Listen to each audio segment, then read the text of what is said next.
The book I just wrote is called The Face of Imperialism, and it argues that U.S. global policy around the world is not inept, it's not bungling, it's not messianic, it's not driven by mistaken presumptions and the like.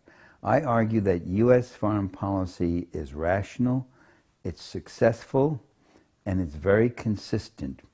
It just does not serve the interests of the people in the countries that it goes to, and it does not serve the interests of the American people.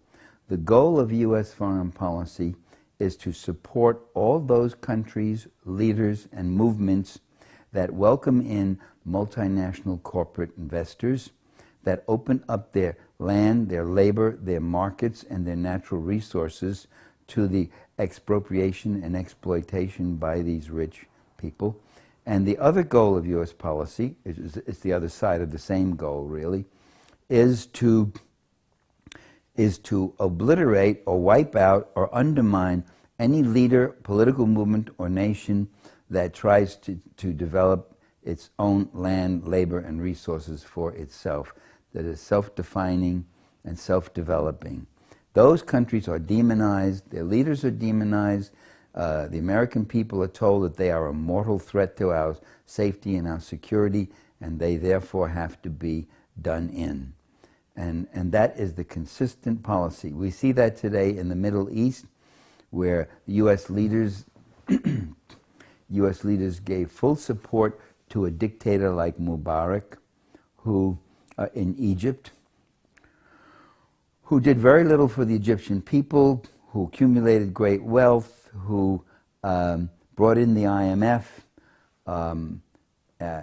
who opened the country to big, rich foreign investors, who collaborated in a policy supporting Israeli expansionism and the like. Whereas a dictator like Gaddafi did the opposite. He kicked out the oil companies, he nationalized the oil, he set up social programs for free education, housing, and medical care. He started a wondrous development of aquifer water being shipped up from the southern parts of Libya up to the population areas to be used for the populations and for agriculture, tapping into about 1,000 years of water. He refused to have the IMF come in and the foreign banks and all. Now, after 30 years of rule, he got very frightened when he saw the terrible destruction affected upon Iraq. So Gaddafi started making concessions. He did SAPs, which are structural adjustment programs, which means cut back in human services for the people. But still, much of Libya was still in this kind of socialist program. He brought in some oil companies and consortiums, but he still was not throwing the country completely wide open. So now what they're doing is, under the guise of a humanitarian war, they're destroying him and his supporters, and Libya will be taken over by these people, jihadists and monarchists and CIA operatives and the like, who will take over the country and open it up to free market plunder. The very same thing that was done to Yugoslavia, where a country that was a decent social democracy was bombed for 78 days by Bill Clinton, and many of our progressive friends stood shoulder to shoulder with the CIA, NATO, and the major media, and the White House, and the Pentagon, and Yugoslavia was broken up into a cluster of right-wing little republics. My book also talks about how the empire operates. The American empire sees two kinds of nations: those that are vassals and satellites and follow U.S. programs, sometimes called allies or client states, and those that refuse to. And the ones that refuse to are seen as enemies or potential enemies. Iraq was considered an enemy and a power that had to be dealt with, and then it would be called a regional power. Now the same term is being used for Iran.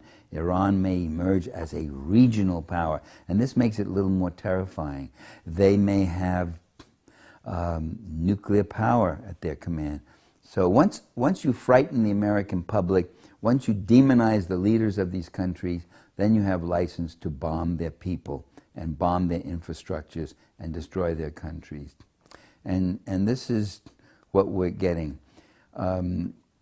So there are these satellite countries, and then there are the countries that try to chart an independent course, getting out from under this global empire and trying to use their land, labor, resources, and capital in ways that are serviceable to their own people. Those countries are potential enemies, especially if they're such a size like Russia, India, or China, especially China.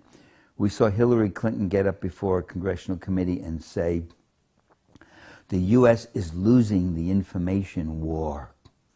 I didn't know it was a war. I thought information was something to enlighten people, not to capture them and envelop them, you know, and indoctrinate them with.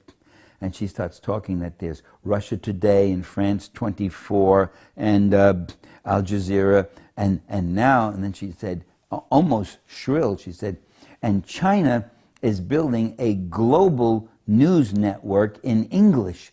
And I'm saying, that will be interesting. We'll get another perspective. We'll get coverage of all sorts of stories that were not covered before. We'll have another viewpoint from which to play against the ones that we've been fed since the beginning. But she sees it as a threat.